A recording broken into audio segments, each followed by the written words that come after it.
The reality is when you do focus on yourself and you do focus on the person you're becoming, you will attract those things. Like, they will come. And when you focus on the day-to-day, you focus on progress, you focus on imperfect action, you will get to where you want to go.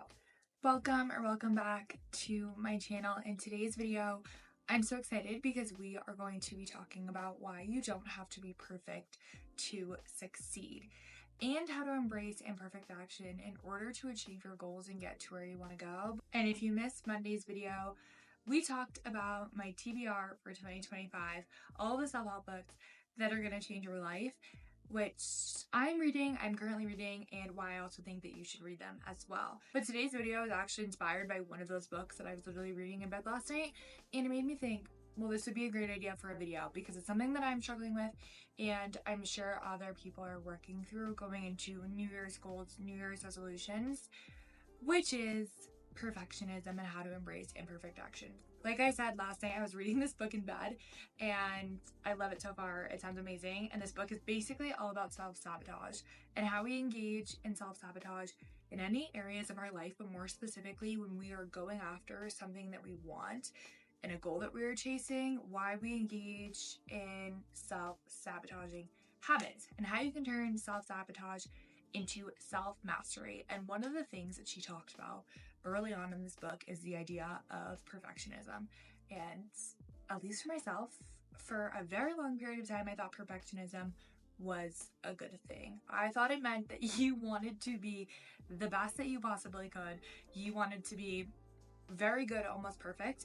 And I know for myself, with many areas in life, and this YouTube channel, for instance, which took me freaking 4 years to finally start, was because I was quote unquote a perfectionist. Like, I wanted to have everything in a pretty little bow, looking perfect, sounding amazing, having the perfect ideas for videos, having the perfect scripts, having like the perfect thumbnails, the perfect titles, and I wanted to see success right off the bat, like so many of us do in so many areas of our life.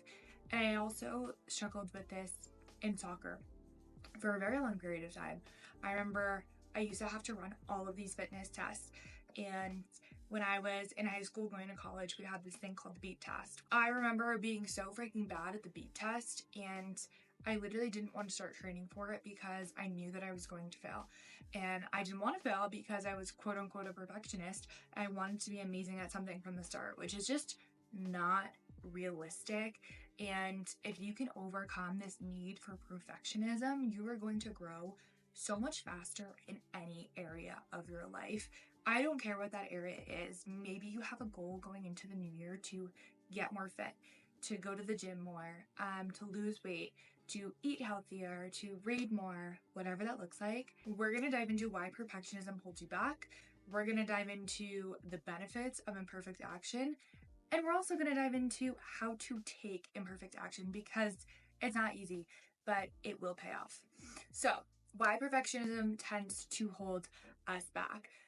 Perfectionism tricks you into thinking that you are protecting yourself, but it is actually a very fancy and pretty excuse for staying stuck wherever you're at. If there is something that you have been wanting to do, and I'm sure that there is, no matter if it's your New Year's resolution or something in the past, if there is something that you wanted to do and you waited for the perfect moment, maybe you're currently waiting for the perfect moment, maybe you're currently waiting for the perfect body, the perfect physique, the perfect outfit, the perfect aesthetic, all of those things. Let's stop with this little narrative that perfectionism is a good thing. What it is an excuse. And I definitely needed like a little knock on the head telling me that it was an excuse way long ago. But now I know that's what it is. And when you hold yourself to perfect action in any area of your life, you are holding yourself to such unrealistic standards that literally do not exist. It is a perfect, pretty little excuse. That is what perfectionism is. I want to read you this quote from The Mountain Is You, because this really stuck with me, and I honestly should highlight this and put this on my bed. But perfectionism isn't actually wanting everything to be right. It is not a good thing. In fact, it is a hindering thing because it sets up unrealistic expectations about what we are capable of or what the outcomes of our lives could be. Perfectionism holds us back from showing up and trying, or really doing the important work of our lives. This happens because when we are afraid of failing or feeling vulnerable or not being as good as we want others to think we are, we end up avoiding the work that is required to actually become that good. We sabotage ourselves because it is the willingness to show up and simply do it again and again and again that ultimately brings us to a place of mastery. And I feel like she said that really well, because when you think about perfectionism, that is the setback, that is the thing that is stopping you from starting. And only once you get over that you start, you can become the person that gets to that near perfect point. You know what I mean? So it's almost ironic in a sense that we let perfectionism stop us from actually getting that good to begin with. I always like to talk about and equate things to Mel Robbins because she is so perfect and amazing. And I read her book, I have it right here, called The Let Them Theory last week. I finished it a couple days ago, but she talks about almost like not starting her public speaking career and how long it took her to actually get going. And when she didn't start posting on social media that she was speaking because she was so worried about what all these other people were going to think, and her friends and her family, and be like, oh my god, Mel's speaking, what the heck is going on? All of these things. Could you imagine if she let that fear held her back? Like, she would have never had this amazing, insanely successful podcast transforming so many people's lives. She wouldn't have this book. She wouldn't have all these things because she was afraid of not having it all worked out and perfect when she started. The more you take imperfect action, the more confident that you become. And the more confident you become the person that is going to get you to where you want to go and achieve all the end results that you want in your life. There's also this quote that I love. I don't know who said it, but you don't become great before you start, you become great when you start. I think that's the quote, or I just completely could be butchering it. But instead of focusing on perfection in this video, we're going to focus on progress, and we're going to focus on taking imperfect action. There's another quote in here in this book, Mountain is You. Where is it? I have this highlighted and circled and starred. The truth is that we actually do not accomplish great feats when we are anxious about whether or not what we do will indeed be something impressive and world-changing. We accomplish these sorts of things when we simply show up and allow ourselves to create something meaningful and important to us. I think that goes with anything, right? I think that goes with working out. If you are starting a journey of trying to walk more, or trying to lift more, or going to Pilates, trying to become more fit, you don't just achieve anything by sitting on your butt and waiting for it. You don't just achieve anything by one specific miraculous effort. That was something that I really struggled with when I was an athlete, because early on in my college soccer career, I would just start doing these. I hated running, I hated fitness, I hated all of those things, which was the problem. And so when I would do it and I didn't have like a good system for myself, I would just sporadically do these workouts and think that they were going to be life-changing, and I was all of a sudden going to pass these tests and pass the big tests. And it wasn't until I implemented systems for myself and I had a bank of workouts that I would go to and I would do every single day. It didn't matter how amazing or how groundbreaking the workout was. If I showed up for that day, it was a win. And then if I showed up for the next day, it was a win, and those wins accumulate over time.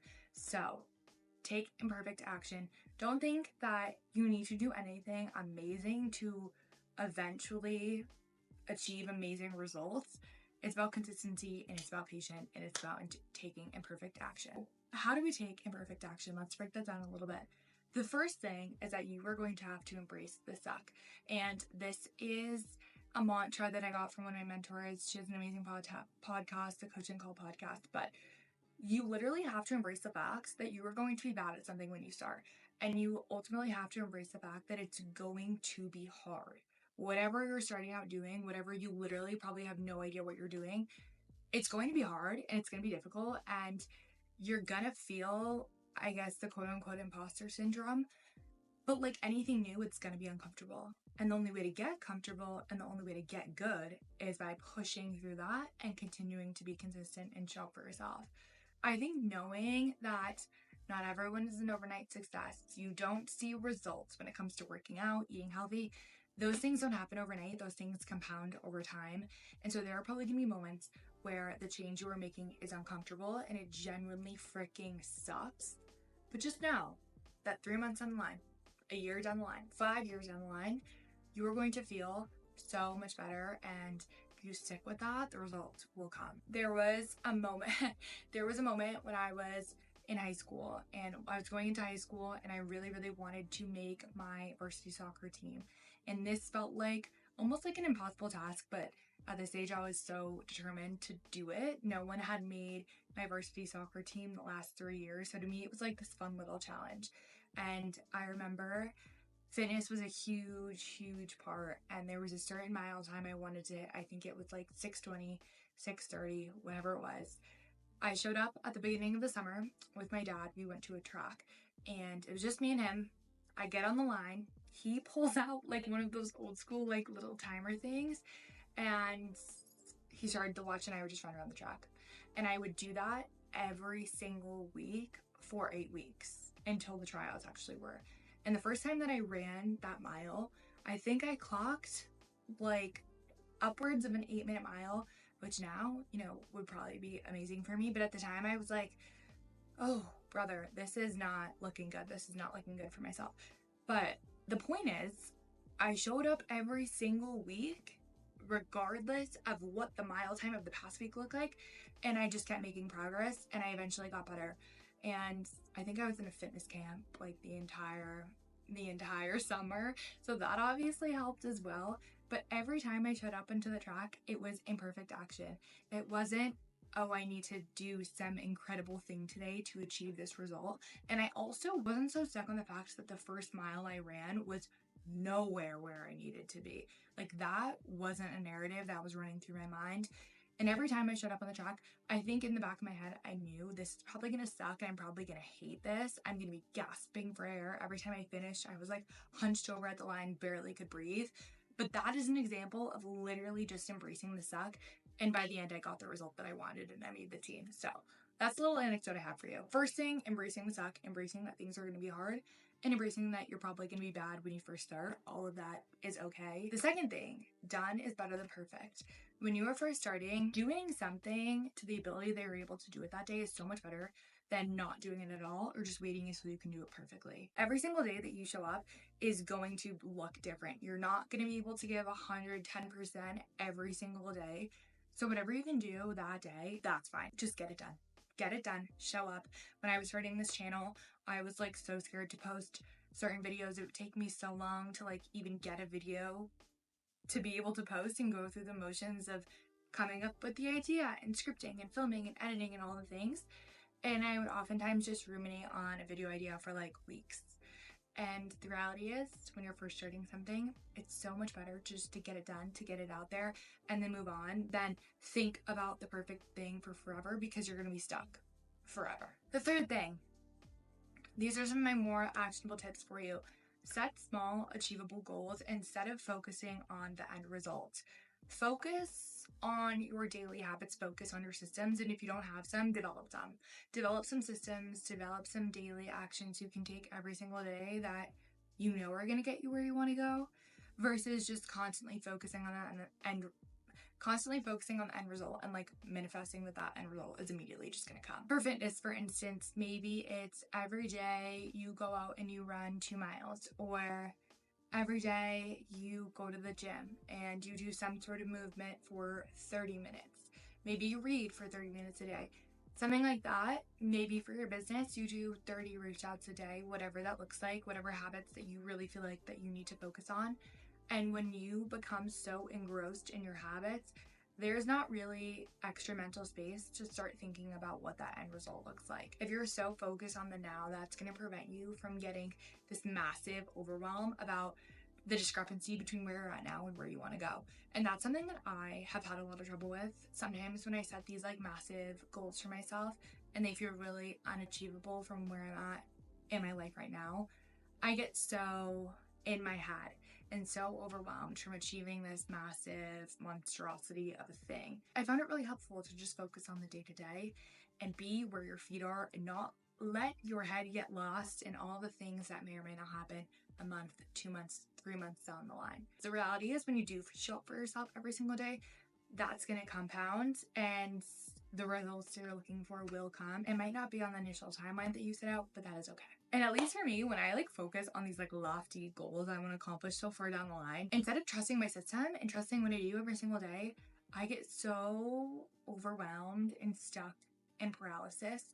So that is the beauty of systems, and that is the beauty of daily action, which is something I learned in the book Atomic Habits by James Clear. So if you're struggling with that, I would definitely recommend that book. And then once you get a month, 2 months, a couple months down the line, whatever that looks like, if that's not working, if what you're doing isn't working, you can then reflect back and make some adjustments on the daily action and daily goals. But your focus should be where you're at right now, what your day looks like, what you can do in this moment to get you to that next best place. The next thing, learn to embrace failure as feedback, because failure and feedback is ultimately a massive, massive part of the process of growing. Learn to love rejection. I recently just learned about the law of averages. I don't know if you know what this is. I had no idea this thing existed, but I love it because I am such a numbers person, and this made so much sense to me, so I'm going to read it to you.